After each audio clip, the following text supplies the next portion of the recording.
Un cordial saludo, mi nombre es Héctor Daniel Cañandoño.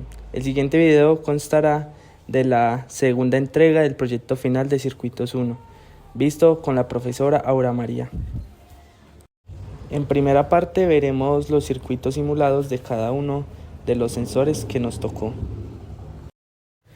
Como primer circuito tenemos el del sensor de temperatura, el LM35. Este sensor se encarga de dar los rangos de la temperatura en milivoltios. Por decirlo así, si es 1 voltio de entrada, entonces él va a enviar 0,1 milivoltios, indicando así el valor de la temperatura. En caso tal de que la temperatura sea 27, entonces enviaría 2,7 voltios. Y así por el estilo, multiplicándose de 10 en 10. Por este lado tenemos el amplificador, el cual lo que hace es amplificar esta señal que envía el sensor, la amplifica, y aquí lo tenemos conectado a este otro amplificador, el cual se encarga de encender el bombillo LED que tenemos aquí. El circuito también sale de aquí y pasa por estas resistencias. En total son 10 resistencias, las cuales se encargan de reducir este voltaje de 10 voltios a 9, a 8, a 7, a 6, a 5. Cada vez que pasa por una resistencia, el voltaje va reduciendo, son tan solo una unidad. Esto para llegar al fin de poder regular este bombillo LED que se encienda sin necesidad de que haya una programación. Por ejemplo, si quisiéramos que el bombillo se encendiera cuando estemos a 90 grados, entonces nos ubicamos en los 9 voltios, y ya cuando este amplificador de aquí envíe la señal de los 90 grados, o sea 9 voltios, se encenderá el bombillo LED. O en este caso que lo tenemos en 1 voltio, que serían 10 grados. A continuación les enseñaré la simulación para que se entienda un poco mejor. Aquí está en 1 voltio, que serían 10 grados. Entonces, por ejemplo, tenemos que acá el sensor captó 11 grados. Entonces se enciende el bombillo porque sobrepasó los 10 grados. Pero si lo reducimos a 9 grados, vemos que el LED se apaga.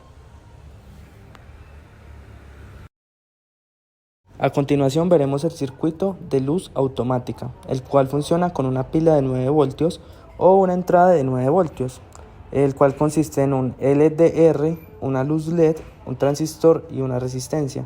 Este voltímetro lo tenemos aquí para demostrar mediante la simulación cómo funciona este sistema. El sistema tiene una función que cuando está de día, cuando la luz impacta sobre el LDR, esta lucecita de aquí se va a apagar, pero cuando llega la noche y la luz deja de impactar sobre el LDR, entonces el bombillo o la luz LED se encenderá. Ya les enseño la simulación para que entendamos un poco más. En este caso la luz está lejos. Vamos a ponerla lo más lejos posible y vemos como el LDR deja de recibir señal y la bombilla LED se enciende. Pero cuando se acerca un poco más, vemos como la bombilla LED se apaga. Ya en el último circuito hablaremos sobre el detector de sombra. Cabe resaltar que en cada uno de los 3 circuitos se usaron bombillas LED para poder simular y que fuera visible que funcionaba el circuito. Ya pues al momento de hacerse la instalación manual, ya usaremos pues las distintas cosas, como puede ser una bocina o una misma bombilla LED. Bueno, en este caso el detector de sombra tenemos nuevamente un LDR, un transistor, 3 resistencias y la bombilla LED, y una entrada de 9 voltios. El funcionamiento es muy similar al anterior, dado que cuando cae la sombra, este envía una señal haciendo que se active la bombilla LED, y cuando la sombra se retira nuevamente, simplemente apaga la bombilla LED. Es lo que veremos a continuación.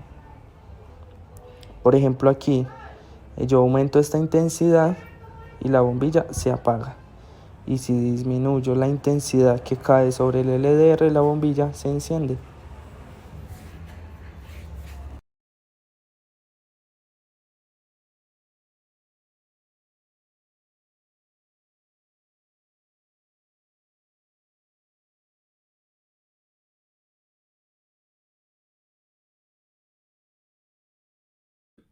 Buen día, el día de hoy les explicaré la imagen que tenemos aquí enfrente.